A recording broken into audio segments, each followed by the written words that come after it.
Good morning बच्चों। इससे पीछे के वर्ग में आप लोगों ने इस कविता के बारे में पढ़ा और उस कविता को मैंने विस्तृत रूप से आपको बताया भी। कविता का शीर्षक था वीर तुम बढ़े चलो, वीर तुम बढ़े चलो। लेखक ने हम सभी बच्चों को एक नई उत्साह से परिपूर्ण करते हुए हमारे अंदर एक नया जोश भरने का काम किए कि वीर तुम बढ़े चलो। तुम कैसे हो? वीर हो, और वीर लोग कभी रुकते नहीं।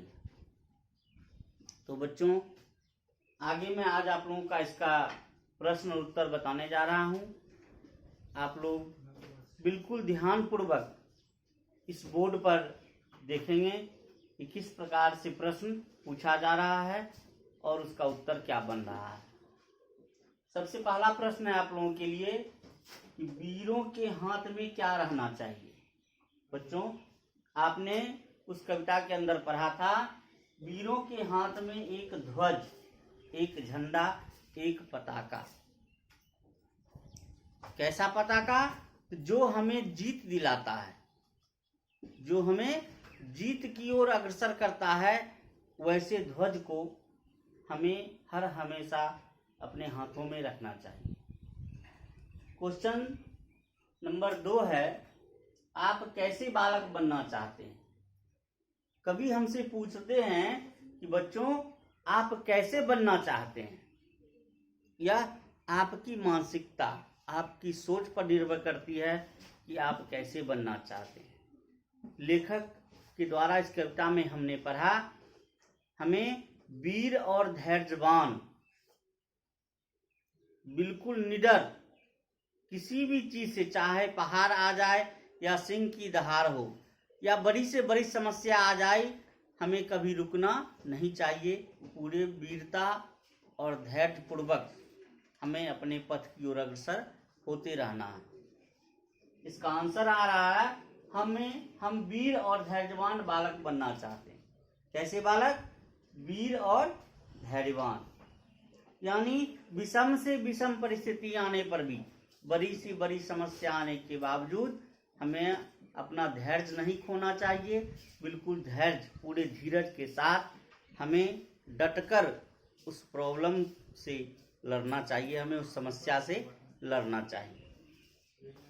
अगला प्रश्न है आपका, आप किस चीज से डरते हैं? आप किस चीज से डरते हैं? तो हम बुरा काम करने से डरते हैं, यानी हमें बुराई से डर लगता है। हम कोई भी ऐसा गलत काम नहीं करें जिससे हमें डांट सुनना पड़े, हमें मार खानी पड़े। तो हमें हर हमेशा नितत यह प्रयास रहना चाहिए, हमें इसके लिए हमेशा प्रयासरत रहना होगा कि हमें कोई भी बुरा काम हम नहीं करें जिससे हमारा सिर शर्म से झुक जाए, हमें दूसरों के सामने लज्जित होना पड़े।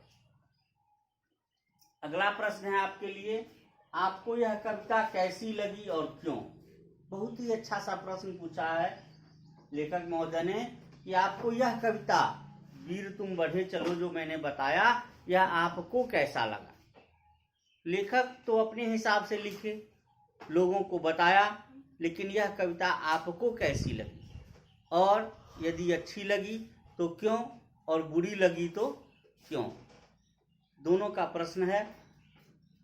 इसका आंसर इस प्रकार से है, हमें यह कविता बहुत ही अच्छी लगी क्योंकि इस कविता से हमें वीर और धीर बनने की प्रेरणा मिलती है। धीर मतलब धैर्यवान होता है। वीर और धीर बनने की प्रेरणा मिलती है तथा हम बच्चों के अंदर देशभक्ति की भावना भी जागृत होती है। हम बच्चों के अंदर इसमें देशभक्ति की भी बात बताई गई कि हम नन्हे मुन्ने बालक भी कुछ ऐसा कर जाएं कि हमारा भी नाम रोशन हो, हमारा भी नाम इस गांव में नहीं, समाज में नहीं, इस राज्य से आगे बढ़कर पूरे देश में हमारा नाम लोग जाने। बहुत सारे ऐसे बच्चे हैं जो अपने कारनामों से अच्छे अच्छे काम करके इस देश का मान बढ़ाए। आज उनका नाम बड़े ही सम्मान के साथ पूरे भारतवर्ष में लिया जाता है। तो बच्चों, कभी हमें इस बात के लिए आगाह करते हैं कि हमें किसी भी स्थिति में डरना नहीं है, कभी रुकना नहीं है, हर हमेशा, चूंकि प्रकृति का नियम ही परिवर्तन होता है। यदि व्यक्ति एक जगह रुक गया, आज मान लीजिए कि सूर्य प्रतिदिन अपने नियत समय पर उदयमान होते हैं। यदि एक दिन, सिर्फ एक दिन अगर सूर्य अपने पथ पर आगे नहीं बढ़े तो क्या स्थिति हो सकती है। तो बच्चों, निरंतरता ही जीवन है। जीवन का नाम ही है गाड़ी, चलती गाड़ी का नाम है जिंदगी। यदि हमारी गाड़ी रुक गई, हमारी जिंदगी रुक गई, थम गई, तो उससे बेहतर मौत होती है। इसलिए हमें लेखक ने भी बताया कि वीर तुम बढ़े चलो, रुकने का नाम कहीं नहीं आया। निडर होकर के डटे रहना है, चाहे पहाड़ आए, सिंह की गर्जना आए या विषम से विषम स्थिति आ जाए हमारे सामने, हमें कभी रुकना नहीं चाहिए। तो हमें इस कविता के माध्यम से लेखक महोदय ने, कविवर ने देशभक्त बनने की भी सलाह दी, क्योंकि हमारे ऊपर मातृभूमि का बहुत बड़ा कर्ज है, बहुत बड़ा ऋण है जो हमें चुकाना है। तो बच्चों, इसके आगे भी कुछ प्रश्न उत्तर हैं जो फिर नेक्स्ट क्लास में मैं आपको बताऊंगा।